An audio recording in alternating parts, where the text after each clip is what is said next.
이제 여러 가지 쭉 얘기 나오는데 기본이 오늘 내용의 기본이 도피성인데 도피성을 기준으로 쭉 같은 맥락에서 얘기하는데 지금 다른 사람과의 관계죠. 다 도피성도 다른 사람과의 관계, 무지한 말도 다 이웃 다른 사람과의 논쟁, 싸움, 피치 못할 상황 이런 관계성에서 우리에게 단호하게 순종할 것에 대해서 말씀을 하고 있습니다. 성경에서의 이웃은요 하나님과의 관계를 그대로 반영해 줍니다. 하나님을 존중하고 사랑하는 것, 이웃에 대해 존중과 사랑으로 표현하고 있습니다. 이웃에 대한 사랑과 존중의 첫 번째가 10계명에서 보면 제일 먼저 5계명, 5번째 계명부터 내 부모를 공경하라부터 시작이 되죠. 부모 관계, 자식 관계, 아내 관계, 그리고 이웃 관계 이게 다 같이 연결되어져 가는 거죠. 살인하지 말라 계명이 있지 않습니까? 살인하지 말라. 근데 살인했다 그러면 그 계명을 따라서 반드시 죽이라. 자, 이게 원칙입니다. 살인하지 말라. 그 말은 살인하면 똑같이 죽임을 당한다. 그래서 우리가 오늘 마지막 절 보니까 뭐라고 나왔어요? 눈에는 눈, 이에는 이, 손, 발, 생명에는 생명. 그래서 살인을 하게 되면 반드시 생명으로 갚아야 된다. 자, 그런 개념으로 말씀하는 게 원칙입니다. 그런데 살인이 이제 사람을 죽게 하는 건데 이게 고의적인 게 아니라 고의가 아니라 어쩔 수 없는 상황이 일어나는 살인도 있다라는 거죠. 실수로 사람을 죽게 했을 경우입니다. 그래서 살인하지 말라 그 말은 이제 살인했을 경우는 똑같이 보복을 하게 돼 있죠. 그 형제나 또 그 친족 가까운 친족으로부터 보복을 하게 됩니다. 똑같이. 그래서 살인을 당하게 되는데 이제 보복을 당하게 되는데 살인을 했으니까 보복을 당하기 전에 고의로 하지 않았다라고 할 경우에는 살인하지 못하도록 보복당하지 않도록 도피성을 정하라 그런 말씀이죠. 왜 이런 기준이 있느냐? 인간은 항상 선악과를 따먹은 이후부터는 내가 하나님이에요. 내가 판단해요. 그러니까 애매한 게 살인과 고의적 살인과 고의가 아닌 살인의 개념을 내가 내 상황에서 내가 아닌 거예요. 나는 도끼자루가 빠져나가가지고 맞은 것처럼 고의가 아닌 살인인 것처럼 보여지지만 상대편에서는 고의로 보는 거예요. 왜냐하면 모든 판단은 나에게 있으니까. 그래서 재판을 할 때 보면 양쪽 다 억울해. 항상 보면 만족하고 좋은 재판했다고 서로 합의하는 경우가 없어요. 거의 우리 보기에는 뭐 100대 1로 완벽한 살인을 했던 사람, 살인자를 잡아서 재판을 해도 맞다 그게 생각을 해도 그 살인자는 억울하다 그래도 자기가 나름대로는 그렇게 법에 가게 돼 있어요. 왜 그러냐?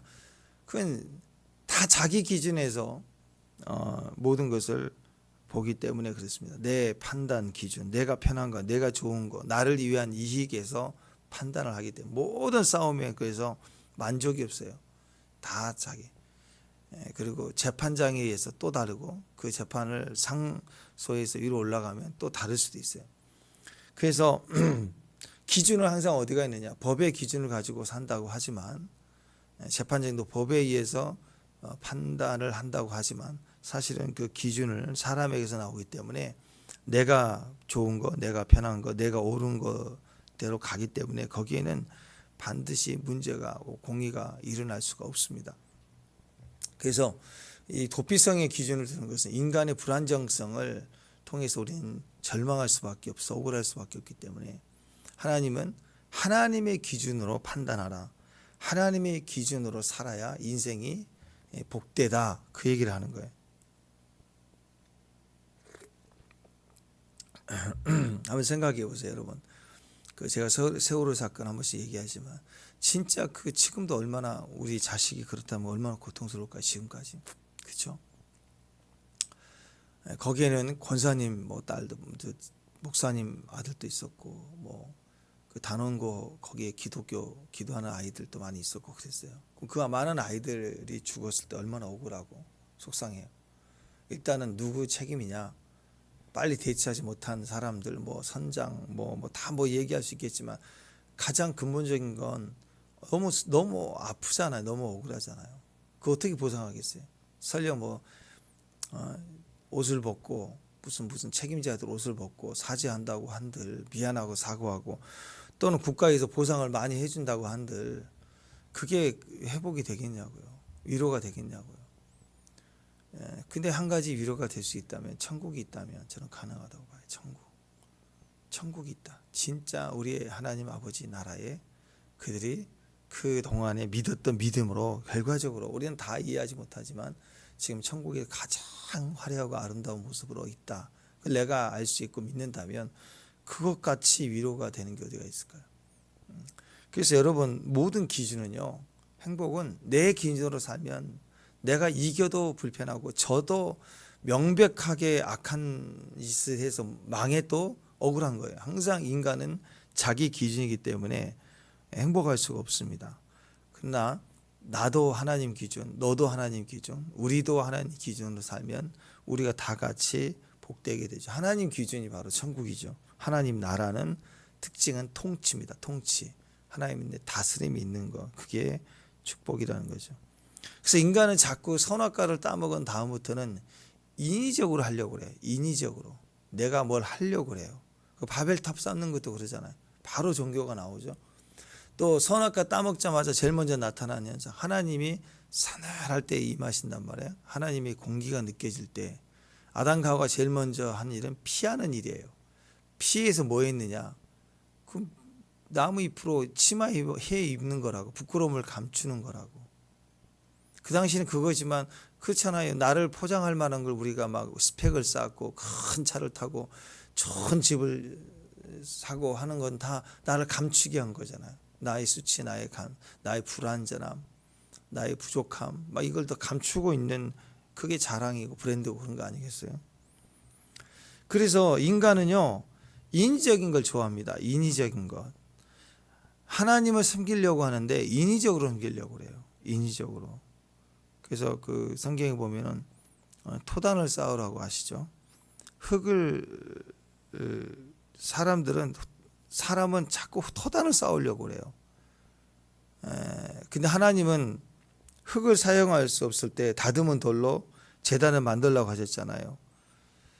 그러니까 자꾸 인간에게 있는 인위성을 제거하기 위해서 자꾸 내 편한 거 내가 조각하고 깎고 만들고 뭘 자꾸 하려고 종교성을 가지니까, 예배도 그래요. 예배도 그냥 주님 앞에 내가 서서 드려지는 예배가 아니라 자꾸 이렇게 종교가 되면 순서가 많고 뭘 자꾸 상징이 많고 설명이 많고 막 이렇게 의식이 많고 막 그래. 제사 의식처럼 막 의식이 많고 행위가 많고 순서가 많고 막 복잡해요. 그게 전부 인위성을 제거하기 위해 제거하라, 그런 뜻입니다. 그래서 인간 중심, 그렇게 내 모습, 내 판단, 내 기준으로 예배를 드리고 섬기는 것도 내 뜻대로 하려고 하고, 그게 다 그런 거죠. 또 확대해서 보면은 이미지가 우상이라고 그러잖아요. 하나님 앞에 나아가는데 우리는 믿음이라는 진실된 중심에서 하나님을 찾고 나가는 것이 아니라, 우상은 이미지, 상징과 이미지를 가지고 나가는 거, 다 이게 가짜다. 그래서 우리는 하나님의 임재를 통해서, 하나님의 임재를 통해서만, 예배를 통해서, 또 기도를 통해서, 또 헌신을 통해서 하나님을 만난다라는 것입니다. 구약에서는 하나님의 영광을 보는 것, 하나님 임재를 보는 것은 두려운 일이죠. 죽는 일입니다. 그래서 말씀을 주실 때도, 모세에게 주실 때도 사람들은 두려워했어요. 모세에게 말씀해 주세요 하고 자기에게 하나님 말씀하신 것을 두려워했다라는 것입니다. 그래서 이 도피성 문제도 마찬가지입니다. 인위적인 거, 인위적 판단을 가질 때는 상대를 존중할 수가 없어요. 그러니까 이런 거죠. 내가 너를 사랑하는데, 내가 너를 보호해 줄 텐데, 내가 너를 먹여줄 테니까 넌 먹어. 만약에 힘을 가지고 그래서 막 내 스케줄대로 막 줘서 먹어, 이거 안 먹으면 안 돼 하고 모든 것을 먹는 거 입는 걸 막 지정해 줘서 입혀버리면, 그게 겉으로는 되게 잘하는 것 같은데요, 그게 사람을 존중하지 않는 거죠. 억압하는 것이 되는 거예요. 그러니까 어렸을 때 아이들 모를 때 엄마가 젖도 주고 이유식도 주고 다 먹여주지만 아이들이 이제 자라가기 시작할 때 나 이거 먹을래, 이거 먹기 싫어 막 이러잖아요.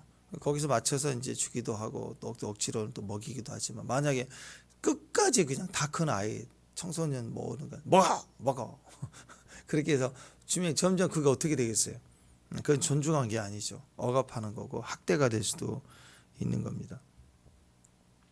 그래서 우리가 이 사람을 실수로 죽였을 때에도 그 불완전 약함을 하나님 기준에 두고 또 보복을 하려고 하는 자도 억울하죠. 우리 가족이 이렇다, 형제가 이렇다, 너무 보복하고 싶겠죠.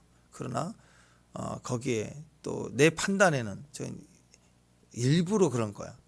사고를 위장한 살인일 거야. 막 그렇게 매도해서 내가 기분 나쁜 사람이면 같이 일하다가 그랬다 그러면 저놈은 원래 그런 의도가 있었는데 이걸 사고를 위장한 안 돼 내가 보복할까. 그럴 수도 있잖아요. 또 실제로 그럴 수도 있고 완벽한 세팅을 해서 사고를 위장해서 살인한 경우도 있을 거 아니에요. 그래서 그것 때문에 인위적으로 살인하지 않는 경우와 또 인위적으로 살인하는 경우에 틈이 있잖아요. 어느 것이 진짜인지 잘 모를 때가 있고. 그래서 일단은 피해 보복은 반드시 필요한 거예요. 없을 수가 없어요. 일단은 내가 고의로 살인하지 않았을 경우에는 나 안 했어 하고 가만히 있을 게 아니라 피해야 돼. 무조건. 인생은 무조건 죽음이 와요. 인생은 고난이 와요. 어려움이 와요. 가만히 있으면 난 떳떳해. 난 무슨 죄가 있다고 그러고 있으면 안 돼요. 정말 내가 잘못이 없다, 실수가 아니었다 할지라도 그것을 내 의로 여기면 죽어요. 내가 생각할 때 나는 죄를 지은 것 같지 않다라고 생각하고 있는 게 그게 죄예요. 그게 그런 상황이 되면 내가 살 길은 예수님께 피하는 것밖에 없어요. 도피성으로 가라 이거예요. 그게 믿는 거예요. 그게 사는 거예요. 내가 그게 의에 도피성으로 내가 옳고 그름을 떠나서 내가 도피성으로 피하는 걸 의로 여겼다 그랬어요. 의로. 내가 떳떳하다가 의가 아니라 말씀대로 순종하는 것이 의예요. 의. 예수님께 피하는 거, 도피성으로 피하는 거, 그게 의로 여기신 거예요. 일단 죽인 자는 반드시 보복을 당합니다. 예의일 수 없어요. 모든 죄인은 그래서 사망에 이를 수밖에 없어요. 태어날 때부터 우리 인간은 내가 아니든 누가 아니든 간에 인간은 죄로 태어났기 때문에 반드시 피해 보복을 피할 수가 없습니다. 그래서 도피성으로 피해야 사는 거예요. 고의로 살인한 자는 도피성이 피해도 보호를 받지 못하죠. 오히려 거기에 지도자를 잡아다가 넘겨주라 그랬습니다. 그래서 의도성이 중요합니다. 또 하나님은 과정이 중요합니다. 결과만 놓고 나는 무조건 살아야 돼 하면서 엉망으로 과정도 의도도 속이면 망한다라는 거죠. 이것은 궁극적으로 도피성의 기본 개념은 상대를 배려하는 거예요. 상대를 배려하라. 상대를 배려하기 위해서 내가 그 틈을 두는 것입니다. 만약에 나는 고의로 정말 죽이지 않았는데 그런 일이 일어나는데 그의 형제나 가족이 나를 죽일 듯이 달려들면 나도 살아야 되니까 나도 내 형제들을 끌어다가 나는 정말 안 죽였어. 근데 왜 나한테 공격하지 마. 공격이 오면 나도 공격하겠다 해서 더 큰 일들이 벌어지고 싸움이 되지 않겠어요? 그래서 하나님이 정하신 방법대로 순종해 가는 게 그것이 인권입니다. 인권. 진정한 인권의 회복은 하나님 말씀을 따라서 지켜주는 거예요. 남자가 여자가 되고 여자가 남자가 되고 그런 게 아니라 그것이 차별이 아니라 차별하지 않아야 된다고 얘기하는 게 아니라 그렇게 가야 행복한 게 아니에요. 오히려 남자에게 더 남자다울 수 있도록 남자다움을 깨닫게 하고 알아주게 하고 가치를 더 경험했을 때 그것이 훨씬 더 인권이에요. 그러니까 하나님이 창조된 질서 안에 나를 안 꺾는 거예요. 나를 끝까지 안 꺾는 거예요. 그러니까 자꾸 법을 바꾸려고 세상을 바꾸려고 한다고. 세상을 바꾸려고 하면 안 돼요. 기독교 정신은 세상을 바꾸는 게 아니에요. 기독교는 내가 바뀌는 거예요. 내가 변화받는 거예요. 내가 바꾸려고 하면 안 돼. 세상을 바꾸면 안 돼요. 세상을 바꾸는 사회. 멋있죠? 말은 멋있는데 안 된다니까. 여러분이 가정을 바꿔야 되겠다. 시퍼렇게 살아서 가정을 바뀌겠다. 교회를 바꿔버리겠다. 그럴 수가 없어요. 오히려 더 문제가 생기는 거예요. 완벽한 형식을 갖추어도 마음이 틀려버렸다. 끝난 거예요. 그건. 그래서 진실을 본다는 것은 시작할 때 그 의도성을 보는 거죠. 내가 정말 거룩하고 죄가 없다면, 그리고 실수했다면 인정해야 되고, 거기서부터 나를 지켜줄 수 있는 건 내가 아니에요. 내가 의롭기 때문에 나는 괜찮다. 그건 인간. 여러분 지금까지 살아오면서 잘못 없었지만 억울한 적이 있어요, 없어요? 얼마나 많아요. 말을 안 해서 그렇지. 인간은 자기 자신의 의로움도 인정할 수도 없지만 또 몰라요. 자기 자신 다 의로운 줄 알기 때문에. 그렇지만 그 의를 또 지킬 수가 없어요. 상대에 비해서 조금 나을 수도 있죠. 도덕적으로 나을 수도 있지만 그걸 의라고 얘기하지 않습니다. 내가 정말 의롭다라고 생각한다면 믿어야 돼요. 하나님을 믿어야 되고 상대를 존중해야 돼요. 내가 너무 억울할 때 내가 억울한 거지 내가 의로운 게 아니라고요. 내가 억울할 때는 상대는 무조건 악인이고 나는 의로운 줄 알아. 의인과 악인으로 보는 눈이 있어요. 예를 들어서 이번에 선거 기간 선거 후보가 진짜 저 나쁜 놈 진짜 나쁜 놈이다 막 그래 선거 때 그러잖아요. 그러면 상대적으로 나는 의로운 줄 알고 또 내가 지지하는 그 후보가 의로운 줄 알아. 아니라니까요. 그냥 내가 억울한 거고 저놈이 나쁜 놈이다. 그럼 나쁜 놈인 거예요. 그건 그거 죄가 지은 거고 잘못한 거지. 그걸 외치는 내가 의가 아니라니까. 절대 의가 아니라니까. 그 착각하면 안 돼요. 내가 억울해요. 내가 지금 억울해서 어떤 일로 너무 억울해. 그러면 내가 의가 아니라니까. 그는 악인이고 나는 의인이 아니라니까요. 그냥 억울할 뿐이에요. 그 사건에 있어서 내가 억울한 거예요. 공의롭지 못한 일을 내가 당한 거예요. 억울하고 아프다고 의인이 아니라니까. 절대 우리는 의가 아니라고. 착각하면 안 돼요. 그리고 누가 억울하면 막 달라붙어가지고 막 대신 싸워줘. 막 그럼 의인인 것처럼 보여요. 막 정의 실현하고 외쳐지고 막 선포하니까 되게 의인 같아 보이는데 아니라니까요. 절대 의가 아니라니까요. 그래서 진실을 보는 눈이 필요합니다. 진실을 보고 진실을 실현하는 방법은 내가 아니고 너도 아니고 우리도 아니고 다수가 아니에요. 다수가 누가 하나님 기준을 가져야 됩니다. 하나님 말씀 앞에 순전히 섰을 때 내 의도가 보여요. 내 중심이 보이는 거라고. 하나님 앞에 서가지고도 내 의로움을 풀어주세요. 그건 의가 아니에요. 하나님 말씀을 순전히 받을 때 내가 드러나 보이고 그 하나님의 말씀이 의예요. 그 말씀 앞에 나를 변화시켜 가야 되는 그 의롭게 되기 시작하는. 근데 하나님의 힘을 이용하여 하나님의 의를 이용하여 내 억울함을 풀어주세요. 그게 의인 줄 아는데 그건 의가 절대 아닙니다. 착각하면 안 돼요. 그래서 오늘 말씀은 이제 한 사람의 증인으로도 판결하지 말고 두 사람 또 세 사람으로 하라. 그 말도 마찬가지입니다. 거짓 증하지 않기 때문에 내 판단에서만 말하지 않기 위해서 또 억울한 사람이 발생하지 않기 위해서 하나님 기준은 오직 하나님 기준에 두고 재판장, 그래서 하나님 기준에 두기 위해서 세상 법정이 아니라 제사장을 하나님 말씀에 서 있는 사람이 하나님 말씀의 기준을 가지고 판단하라. 조사도 하고 판단도 해라. 그것이 우리에게 필요합니다. 그래서 이 거짓 증언, 하나님을 무시하고 다른 사람을 사랑하지 않고 멸시하는 행동, 그게 거짓 증언이에요. 거짓 증언을 했다는 것은 다 자기 이익을 위해서 한 거거든요. 목적이 자기 이익이에요. 자기 이익을 위해서 판단하는 말은 전부가 다 하나님을 속이는 거고 이웃을 속이는 것이 됩니다.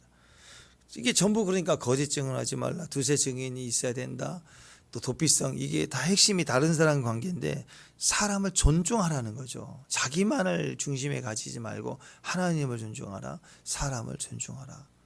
사람을 존중하는 개념에서 나오는 계명이라는 것입니다. 그래서 너희가 가나안에 들어가면 이제 어떻게 살아야 되느냐? 정직하게 살아라. 어떻게 사는 게 정직한가? 말씀대로 하나님의 말씀에 예면 예, 아니면 아니요. 다른 사람에 대해서도 말씀을 기준으로 예, 아니요로 답해라. 그거예요. 근데 거기에는 어쩔 수 없는 우리가 거기에 우리가 조절할 수 없는 불가항력적인 그런 사건이 터질 때는 피하라 이거죠. 피하라. 왜 그래야 되는 2절을 봅니다. 2절 한번 읽어보십시다. 2절 시작. 네 하나님 여호와께서 내게 기업으로 주신 땅 가운데서 내 성읍을 누구를 위해서 구별하라? 너를 위해서. 나를 위해서 구별하라는 거예요. 중요한 게 뭐냐면 너를 위해서 구별하고입니다. 사실 도피성 만드는 게 쉽지는 않아요. 도피성이 6개죠. 요단강을 기준으로 해서 요단강을 건너갔잖아요. 서쪽에.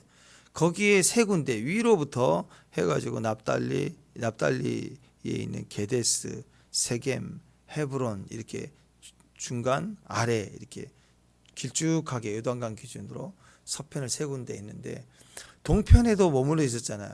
루벤 지파도 그렇고 문하세 가지파도 있어.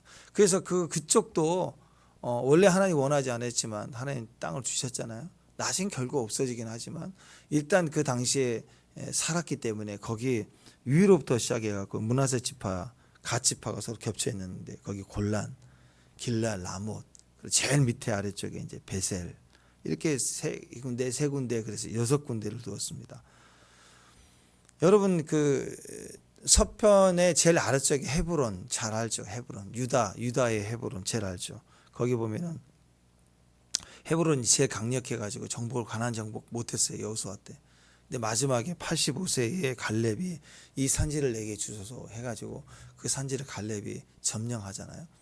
그때 헤브론이 세워진 곳입니다. 그러니까 여기 나와 있는 6군데의 이 그 도피성은요 요새 잘 정복할 수 없는 강력한 요지 그걸 정복하면 만약에 적이 와서 정복하면 그 지역을 다 점령할 수 있는 힘을 가질 만한 그런 견고한 성읍입니다. 그런 곳에 위치상으로도 비슷비슷해요. 상, 중, 하로 딱딱 나눠서 이스라엘 전역에 어디로 피하든 가장 가까이 잘 피할 수 있는 곳으로 지정을 해놨습니다. 그러니까 누구든지 이 도피성이 억울할 때 피할 수 있고 또 그것에 피난처 삼을 수 있도록 그렇게 견고하고 단단한 요새를 세워놨어요. 상징적으로 보면 뭐 6가지 성읍이 다 그렇지만 거기 제일 유다의 갈렙이 그 정복했던 그 도피성을 보세요. 헤브론이 갈렙 이후에 나중에 다윗이 왕이 유다의 왕으로 등극이 될 때 이스라엘 왕으로 처음 7년 등극할 때 그 헤브론에서 왕으로 세워지지 않습니까? 그런 의도로 도피성 의미가 상당히 중요한 곳입니다. 재미있는 건 오늘 말씀을 보면 3절에 보면요. 자, 3절에 보면 세 구역으로 땅 전체를 나누고 거기에다가 도피성을 세울 때 길을 닦으라 그랬어요. 길을 닦으라. 고속도로를 만들래요. 도피성으로 가는 길을 고속도로를 만들어 놓으래요.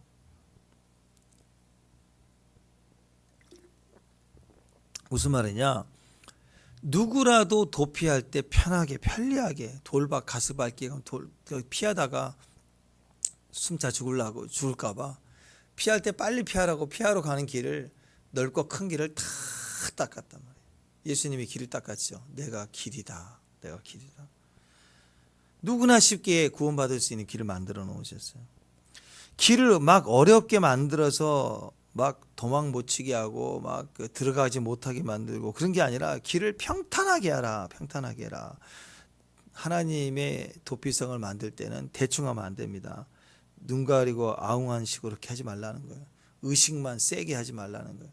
누구든지 교회에 쉽게 올 수 있도록 우리 자녀들의 집에 오는 걸 좋아할 수 있도록 집 그러면 일단 쉬고 싶다. 제일 쉬고 싶다. 나 일단 집에 갈래. 피곤하면 친구들 사이에서 나 집에 갈래 할 만큼 집은 누구든지 자녀들이 쉽게 올 수 있는. 근데 명절 때 친척들 집에 가면 그 어른들은 너 직장 어디 가냐 또 시집은 언제 가냐 이런 말 하고 안 가버린다잖아요. 그렇잖아요. 그게 막 뿔나게 하면 안 돼. 평탄하게 하라 이거예요. 평탄하게. 집, 교회 일단 편해야 돼요. 편하게 언제든지 올 수 있도록. 그렇게 돼야 된다.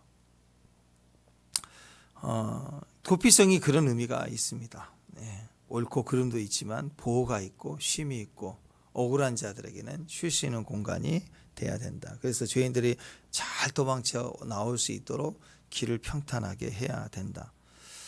왜 그렇죠? 2절에 했죠. 2절에 왜? 너를 위해서. 왜? 너를. 우리는 죄인이에요. 근본적으로 죄인이에요. 아직 드러난 죄를 안 했을 뿐이지 우리는 다 죄인이고 우리도 역시 불가항력적인 일로 억울할 때가 있고 도망가야 될 때가, 인생 살다 보면 억울할 일이 왜 없겠어요. 고의적이지 않지만 죄를 지을 때도 있죠.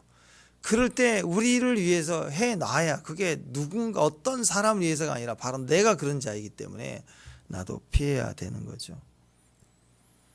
또 우리도 내 판단을 가지고 있기 때문에 내 형제가 억울한 일을 당했다 그러면 그것이 고의가 아니었는데도 불구하고 고의로 했다고 판단할 수 있는 여지가 우리한테도 있고 쓸데없는 보복을 하려고 설치될 가능성이 우리한테도 있습니다.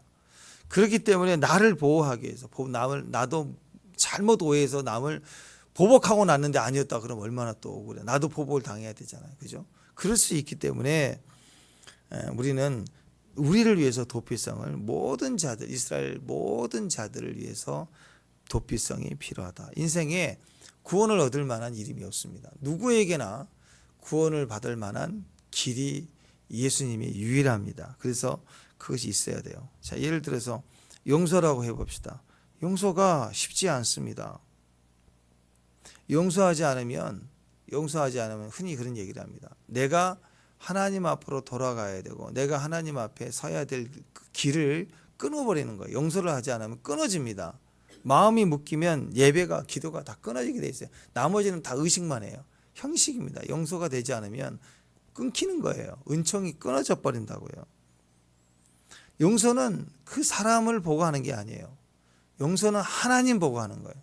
하나님 앞에 내가 갈 길을 다시 구축하는 거예요. 용서는 무너지고 용서치 못해서 무너지고 억울해서 무너진 내 신앙과 예배의 길을 다시 돌아갈 길을 구축하고 대로를 수축하는 길이 용서예요. 회개와 용서로 하나님 앞에 나를 다시 세워가는 길입니다. 그래서 절대로 사람 보면 안 돼요. 내가 억울하다고 의인이 아니라니까요. 돌아가야 의인이라니까요. 그게 용서이고 그게 회개예요. 두 가지를 끊어내야 돼요. 하나님에 대해서는 회개, 사람에 대해서는 용서. 이게 같은 무게감이라고요. 그게 공의와 사랑이에요. 율법 정신이에요. 용서와 사랑을 넘어가지 못하면 우리는 이게 훈련되어 있지 않으면 우리는 하나님께 돌아갈 길을 잃어버리는 거예요.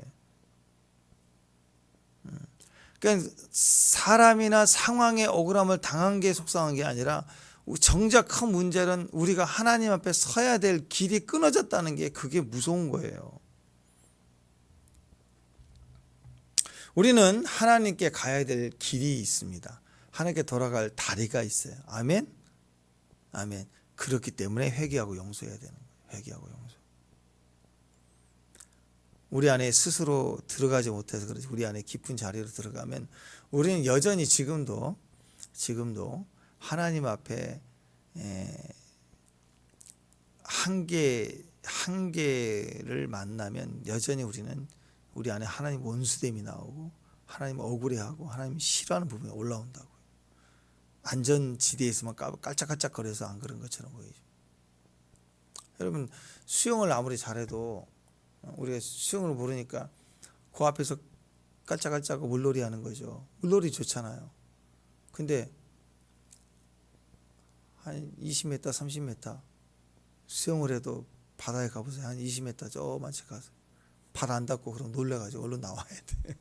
그죠? 추부 갖고 깔짝깔짝하지. 근데 아무리 수영을 잘하는 사람들도 100m, 200m 무슨 경주한다 그러면 보호 장비를 가져가지만 대양을 향해 아무리 수영을 잘한다고 계속하는 바보는 어디가 있어요. 그죠? 인간은 하나님 앞에서 어느 순간까지는 재밌고 좋지만 하나님 마음과 하나님 말씀과 하나님 음성을 부딪히면 어느 순간부터는 싫다고 싫어한다고 원수됨이 나온다고. 인간은 그래요. 그래서 인간은 여전히 끊임없이 우리는 회개해야 되고 끊임없이 사람을 용납하지만 안 되는 악인이 있거든요. 끝까지 용서해야 돼요. 용서와 회개는 끊임없이 내 한계를 부셔뜨리고 나를 죽여가는 과정입니다.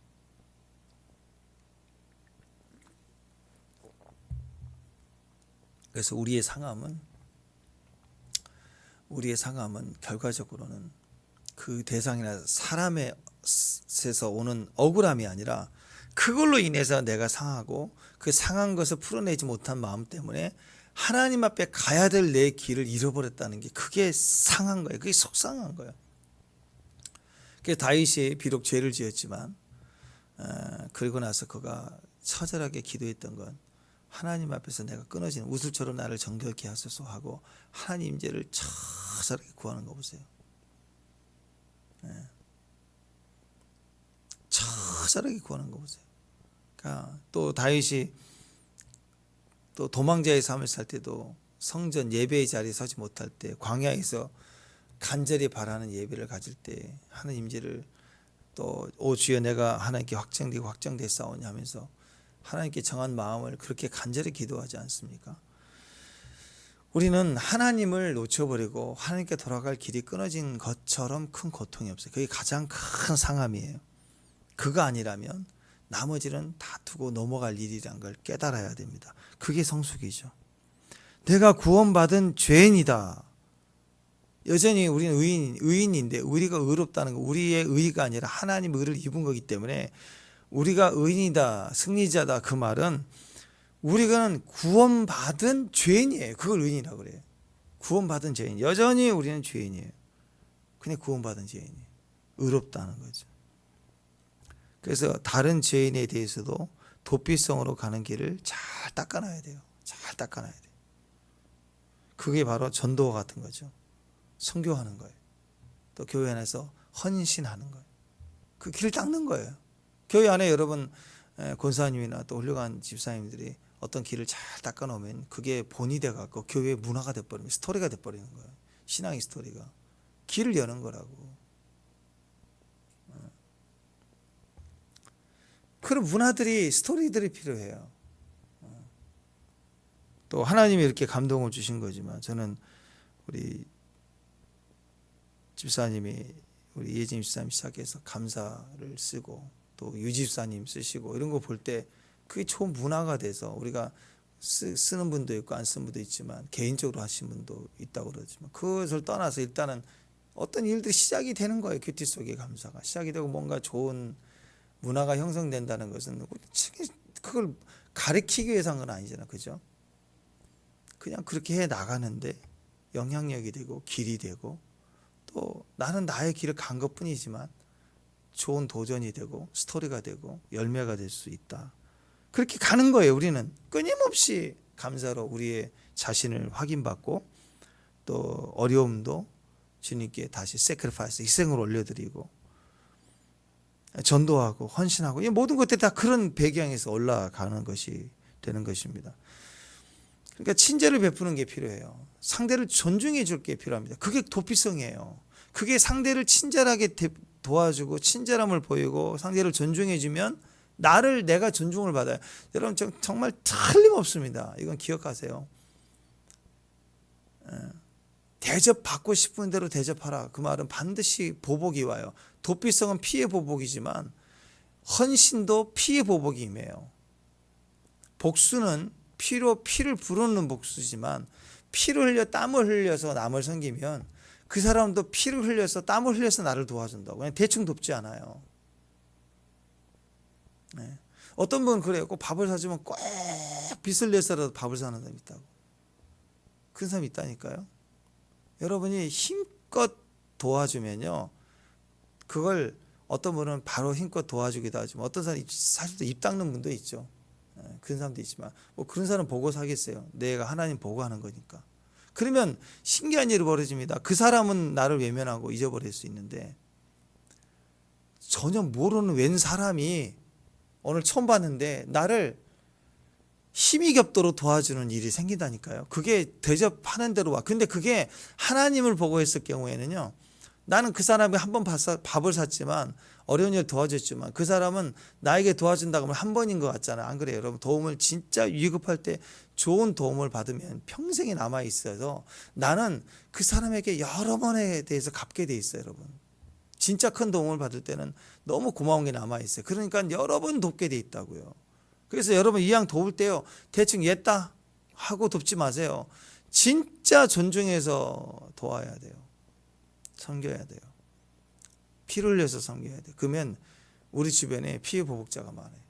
그러니까 도피성을 확대해서 보면 불가항력적으로 의도적으로 한 게 아닌 살인죄로 내가 피할 수 있는 게 아주 소극적으로 보여주고 있는 도피성의 의미라면, 이걸 확대하면 고의적으로 살인을 하세요.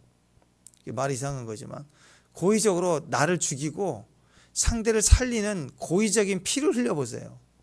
그러면 우리 주변에는 여러분 보기만 하면 여러분을 죽이려고 달려들 만한 피해 보복자들이 많아질 거예요. 막 피를 흘리면서 여러분이 달려들 거예요. 아마. 좀비처럼 막 달려들 거예요. 여러분 물고 뚫어지려고. 우리가 죄로 말미암아 그랬다면 나를 뜯어먹고 악하려고 하겠지만 내가 선을 베풀고 다니면 신기합니다. 여러분 선교제 가고 어디 가고 외지에 가도, 외지 여행지 가도 밥 한 끼 내 돈으로 사 먹더라도요, 막 대접을 받아요. 대접을. 신기해요. 위기 속에 정말 도와준 사람들이 여기저기 막 나타나요. 그게 평소에 내가 심었던 거예요. 하나님 앞에. 피해 보복자들은 나를 막 눈여겨보고 있다가 내가 지나가면 막 도와주려고 막 피 흘리면서 도와주려는 사람들이 많이 온다니까요. 지금부터 여러분 냉수 한 그릇이라도 상급 잊지 않는다고 그랬잖아요. 막 재산 팔아서 뭐 하라는 게 아니라 할 수 있는 한 시간과 물질을 최선을 다해서 대접해주고 섬겨주는 거. 내가 할 수 있는 거, 내가 할 수 있는 것을 최선을 다하는 거, 그게 참 귀한 것 같습니다. 적극적인 친절을 보이라. 그게 베푸는 거예요. 헌심이 아니라, 말만 할 게 아니라 헌신입니다. 헌신. 몸으로 베풀어지는 일을 하라 이거예요. 카인드 그랬잖아요. 영어로 카인드. 친절함. 교회는 딱 들어오면 첫 번째 이미지가 친절함이어야 돼. 주의 친절한 발에. 하나님의 임재의 특징은 친절해야 돼요. 하나님 임재야. 근데 몽둥이 들고 있어. 여러분 거기 불교 뭐 이렇게 절이나 어디 가면 입구에 뭐 있어요? 몽둥이 들고 있고 창 들고 있어. 들어오면 죽인다. 그 얼마나 무서워요.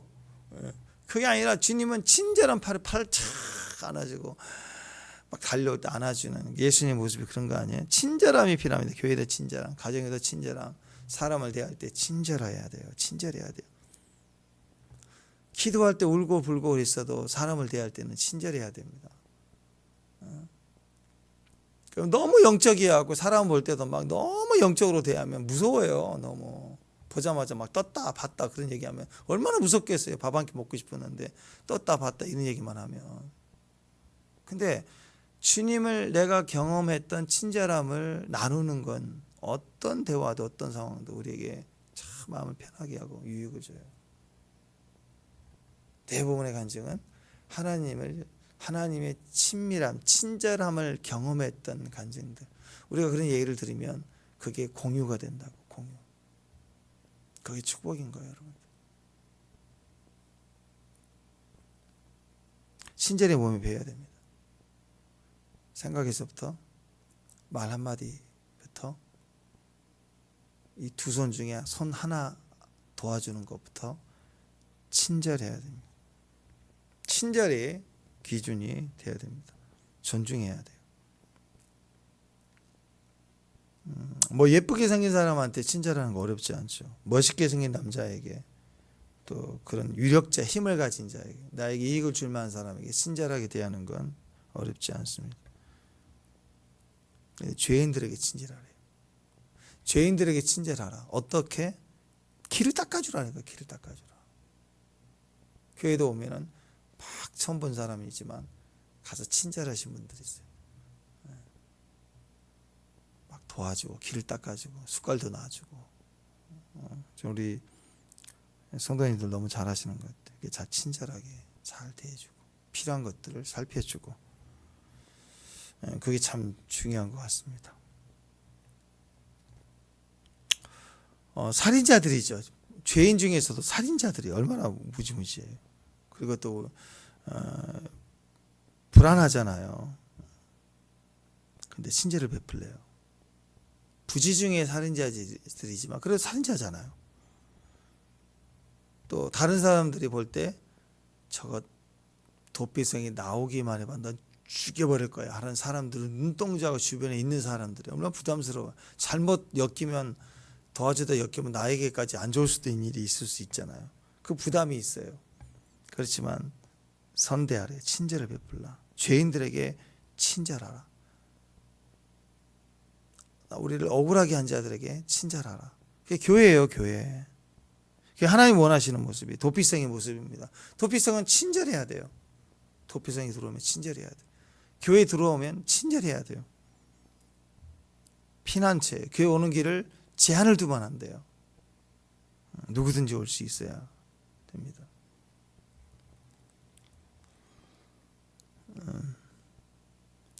누가복음 6장 27절 28절에 보더라도 좀 말이 안 되는 얘기 같은 걸 하고 계세요. 너희는 듣는 자가 너희 듣는 자에게 내가 이르노니 듣는 자들이래요. 무조건 순종하라는 소리죠. 뭐라고 얘기하냐면 너희 원수를 사랑하며 너희를 미워하는 자를 선대하며 너희를 저주하는 자를 위하여 축복하며 너희를 모욕하는 자를 위해서 기도하라. 네 가지 좀 너무너무 부담. 너희 원수가 있대요. 그 다음에 너희를 미워하는 자. 보기만 하면 미워해요. 얼마나 부담스러워요. 뭘 잘못한 것도 없는데 왜 이렇게 대놓고 미워할까. 또 너희를 저주하는 자. 막 저주하는. 너희를 모욕하는 자. 우리를 그들에게 어떻게 선대하느냐. 딱 하나예요. 그러니까 원수를 사랑하고 선대하고 축복하고 기도하라 그랬는데 이 네 가지를 한마디로 친절하게 대하라. 끝까지 친절하게 대하라. 도피성을 두는 거예요. 나를 위해서 도피성. 어떻게 가능하죠? 나도 피할 도피성이 예수님 보고 하는 거예요. 예수님 보고. 예수님 보고 내 원수인데 사랑해야 되고 예수님 보고 왜? 주님이 나를 사랑해 주셨으니까. 예수님 보고 나를 사랑한 주님 보고 용서해 주는 거. 나를 막 미워하는 사람을 난 선하게 대해야 돼. 왜? 내가 하나님의 원수였고 하나님을 미워했잖아. 대적자였는데 교회 가는 걸 막 핍박했던 나인데 하나님이 나를 선하게 대해줬으니까 나도 선하게 대해주는 거. 나를 막 저주해. 그럼 주님이 내가 저주했지만 베드로처럼 주님을 저주했지만 주님이 나를 용서해 줬잖아요. 축복해 줬잖아요. 나는 입으로 막 축복해 줘야 돼요. 예수님 보면 가능해요. 그게 선하게 대하는 거예요.